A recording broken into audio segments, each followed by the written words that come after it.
Don't worry about it, Estelle, Eric said, gently laying his large hand on her frail shoulder. I've got this. Estelle reached up and put her own small hand onto his. Her eyes closed behind her almost comically thick glasses, and a small tear tracked down her cheek. I should try and help, she started to explain, her voice small and frail compared to Eric's.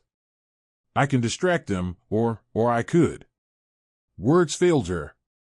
She knew that she would be more of a burden than a help. Eric just smiled down at her. At 6 feet 4 inches tall, he towered over her, as she stood at a mere 5 feet of height. Where he was just 35 years of age, strong and hardy, with muscles built from years of logging, she was elderly, pushing 85 at least, though he knew better than to ask, and she was thin, sickly, and riddled with pain. Her shockingly white hair contrasted with her dark skin. The two could not have been more opposite. Estelle had been picked up in South Georgia. Eric was picked up in Oregon. The only reason they had been taken, as some bug-faced looking troll explained to them, his chirping and clicking sounds changed by a device on his belt into English, was because that some great event, which he called the Galactic Games, had arrived. It seems that once every 25 galactic cycles, a contest of great import took place, where 50 species all fought to the death in the great arena. The betting and money that changed hands during this event had fortunes won and lost, planets changed possession, and in some unfortunate cases, entire races subjugated to indentured servitude, all due to an ill-informed wager. This year, there was only 49 species, as one that normally attended the games were wiped out by their sun going nova. They needed another species, and so they searched and found the humans. Rather than asking for a tribute of 2 members, the game committee felt it prudent to just take 2 at random, so that is what they did. The bug troll went on to explain that 2 members from each species volunteered after spending their lives training for this event. The winner would receive 25x the weight of their heaviest opponent in whatever precious metal they desired, and the prestige. You can choose any luxury, bed any other's partner, demand any exorbitant price to make an appearance, and it will be granted. The bug troll hesitated, seemingly sure that the newcomers called humans would be impressed. He was only slightly disappointed to see they were not. I did not volunteer for anything. Eric growled through clenched teeth. He looked back at his companion, the elderly black woman called Estelle. And I am pretty sure she did not either. The bug troll remained quiet for a moment, as if trying to think of a proper response. What he finally said was, I don't care. As he turned to leave, he said, whether you fight or not makes no difference. Once in that arena, whoever you are facing will kill you. I hope to make a large sum from your deaths if you are the first race to perish. And so that is how Eric and Estelle, the first humans ever in the Galactic Games, came to be. Eric shuddered at some of the other species he saw. Small, fast beings with razor-sharp claws, hulking beasts whose hands were the size of his head, thin creatures that seemed to flicker in and out of his vision, and worst of all, something that Eric could only describe as a mantis spider. Long, scything talons, mandibles that dripped some greenish-colored liquid, and a huge towering arachnid body. It gave him the shivers to even think about it. That is Tiamat, one of the guards told him as the creature lumbered by. He is by far the favorite to win the event. Eric looked helplessly at the hulking beast. And there are 2 of them? He asked. The guard barked out a laugh. Yes, but Tiamat will kill his partner the moment the games begin. Most of the champions do, it is tradition. No need to share the spoils. The guard turned an eye stalk to where Estelle was in the back of their holding area, on her knees, rocking back and forth and praying for salvation. I think it would be easy for you to do the same, he said. Eric recoiled in disgust. The calm nonchalance in which the alien suggested he kill a helpless woman just solidified what he was dealing with, and it made the thought of killing them a little easier to bear. So when it was about to begin, Eric placed his hand on Estelle's shoulder. Don't worry about this, Estelle, he said gently. I got this. When it begins, I will pretend to kill you, and you just lie down. I think that will be enough to keep you safe, at least for a little while. Estelle could only nod her head in silence, her hand resting on Eric's, with tears of frustration squeezing out from tightly clenched eyes. The arena they stood in was packed floor to ceiling with spectators. Announcers spoke the names of the competitors and their odds of winning, translated into every language. The crowd was already cheering, without the games having even begun. In the arena itself, 100 warriors stood facing each other, spread out evenly. A countdown began, blaring over the loudspeakers, but the roar from the crowd almost drowned it out. Then a loud wailing siren sounded. The games had begun. Immediately, Eric turned to Estelle and put his hands around her throat. He looked like he was choking the life out of her, but he was really just gently lowering her to the ground. "Don't move," he whispered to her. "Don't let them know you are alive." Estelle gave a subdued sob, a slight nod of her head, and lay still. Eric stood and looked around. It seemed that most of his competitors also had just attacked their partners the second the games began. The ground of the arena was already littered with the dead. Eric saw Tiamat slicing up his partner easily, body parts and blood flying with every swipe of Tiamat's mighty claws. Shaking his head in disgust, Eric advanced toward his nearest enemy, a bipedal feline-looking creature. The fight was quick. The cat creature darted in, hissing at Eric, but a quick right cross brought the thing to the ground, and then a quick stomp from a work boot ended it. The crowd was always roaring at some action that was going on, mostly around Tiamat's victories. Eric made sure to steer clear of any area Tiamat was in. As the number of fighters dwindled, Eric realized that most of his competitors were very badly winded. Some struggling to stay upright as the battle raged. Eric was tired, yes, but he had plenty more reserves to draw from. It was this that kept him alive. He kept moving, darting in and hitting opponents, then darting out until the opponent dropped, or they got frustrated enough to move on to a newer, slower opponent. Eric saw himself facing off against an alien that looked like a small tree, with dark bark for skin and long, twig-like fingers. Eric soon found out that even though the twigs looked fragile, they were razor-sharp and deadly. Eric struggled against this tree creature, but was unable to get in close. Every time he tried, a quick slash ended his attempt and opened more wounds on Eric. His arms, chest, and back were soon covered in bleeding gashes.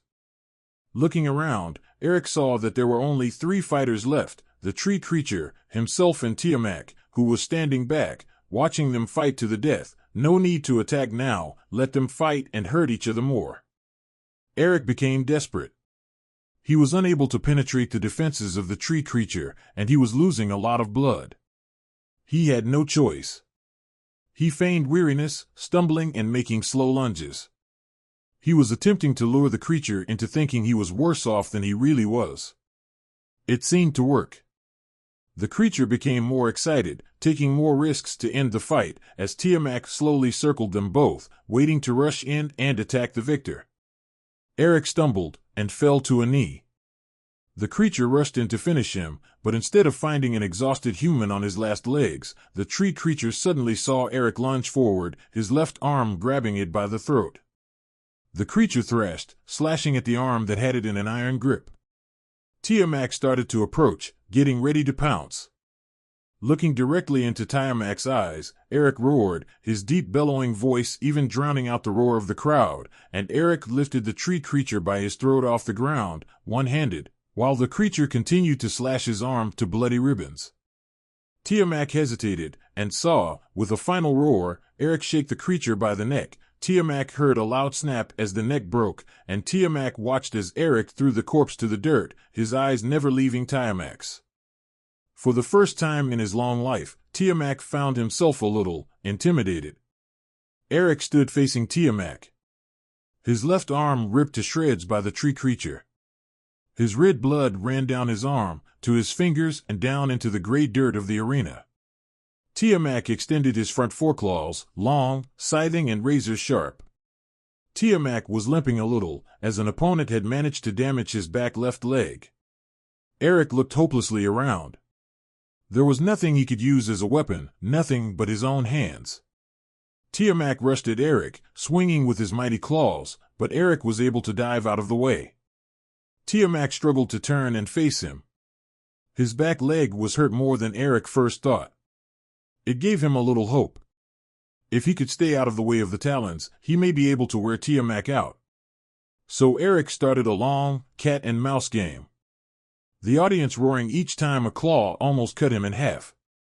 There were many times a piece of paper could not have fit between the talons of Tiamat and Eric's skin. Soon, Tiamat started to tire. His slashes slowed down, and instead of wide, sweeping swipes at Eric, to save energy, Tiamat started to slash straight downwards, the tip of his claw digging into the dirt of the arena floor. Eric saw his chance. The next time Tiamat sliced downwards, the tip of his claw embedding itself deep in the hard-packed dirt of the arena, Eric threw his entire body weight in a lunge at the claw, hitting it with his shoulder. A loud crack echoed through the arena, and Tiamat roared in pain, flailing backwards, his right arm spurting green blood where the claw had broken off at the wrist. Eric quickly grabbed Tiamat's broken claw and, straining, managed to pull it out of the dirt. The crowd was on their feet, stamping and screaming as Eric stood, facing Tiamat, using Tiamat's own claw as a weapon against him. Tiamat hissed in rage and pain, and lunged at Eric. Eric roared at Tiamat, and ran to meet him, the two gladiators slamming into each other, slashing and tearing, trying to end each other's existence and finish this. Eric screamed in pain when Tiamat managed to slice through his abdomen and down into his thigh. Eric knew that Tiamat had overextended himself to do this, so Eric swung with all his strength at Tiamat's chest, where the claw Eric was using as a weapon ripped through the protective plating, and stuck in Tiamat's spine. Tiamat roared in pain, grabbed the claw stuck in his chest, yanked it out, and immediately fell to the dirt, twitching and spasming as the claw severed his spine when Tiamat had ripped it out. Eric fell to his knees, then to his back. His lifeblood pooled around him, and his vision began to fade. He knew he was dying, but he also knew that Tiamat would follow quickly behind. The thought of that made Eric smile, and that is how this noble human passed, victorious in battle against a larger, stronger foe, with a ghost of a smile on his lips. As Eric expired, Tiamat knew he was the winner. He tried to struggle to move, but he was helpless. He knew, however, that he would be allowed medical attention now that the tournament was over, but it would have to come quick if he was to survive this, that human was a lot stronger and tougher than he ever dreamed. Tiamat's eyes darted in all directions, straining to see the medical personnel that should be running to his aid. He saw nothing. The crowd was silent, questioning why the winner had not been announced. Eric the human was dead. Tiamat was still alive, if barely, so Tiamat was the victor. Where was the blaring siren, denoting the end of the games and Tiamat victorious? A gasp ran through the crowd as all eyes turned to where Estelle lay in the dirt. They saw her slowly sit up and struggled to her feet. They watched as she looked around the blood-stained arena, festooned with body parts and corpses. They watched as she slowly shuffled forward in her fluffy slippers, each step creating a small cloud of dust. They watched in silence as she knelt by Eric, tears streaming down her cheeks. "Rest well, my warriors," she said softly, and closed his unseeing eyes with her trembling hand. She struggled back to her feet, and looked with pure hatred at Tiamat. Tiamat tried to move, to slash out at the frail human approaching him, but Eric's strike had been too deep. His limbs would not respond. Tiamat tried to say something, but only managed to cough up a green blob of bloody mucus to the dirt he lay in. He watched in terror as Estelle stooped and picked up his broken claw. Tiamat tried to flail around, to scream, to do anything, but his body would not respond. He just saw Estelle slowly walk up to him and place the sharp point of his own broken claw to his eye. For Eric, Estelle managed to say, and put all her sickly, frail weight on the claw. It was enough. The razor-sharp talon slid through Tiamat's eye, releasing a greenish, stringy liquid, and pierced through into his brain. The crowd was as silent as the grave. Suddenly, a loud siren blared, causing the entire arena to jump in their seats. "Amazing," an announcer's voice blared through the stadium. "Amazing.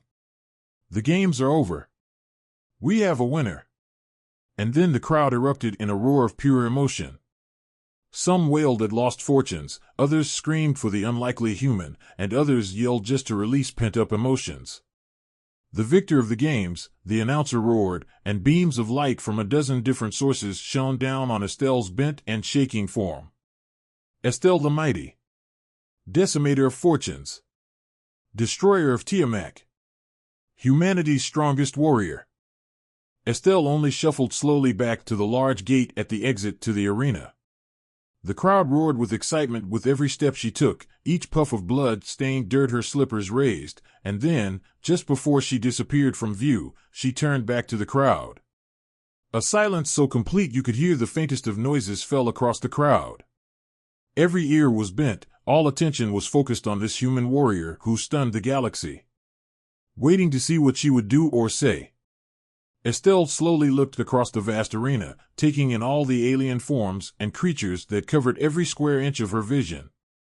She slowly raised both arms above her head, her small hands clenched into fists, and then she quickly extended the middle finger of each hand, turned on her heel and left. Roaring, thinking it was a human sign of victory, the crowd repeated the gesture, every arm of every alien raised to the heavens, every middle digit extended. It soon swept the galaxy. Any time a contest was won, any time an opponent was bested, the victor would throw both arms to the heavens and extend the middle digit of their hands, in honor of Estelle the Mighty. And Estelle, the God-fearing religious woman that she was, had never made that gesture before in her life, but she truly felt that the good Lord would not hold this one time against her.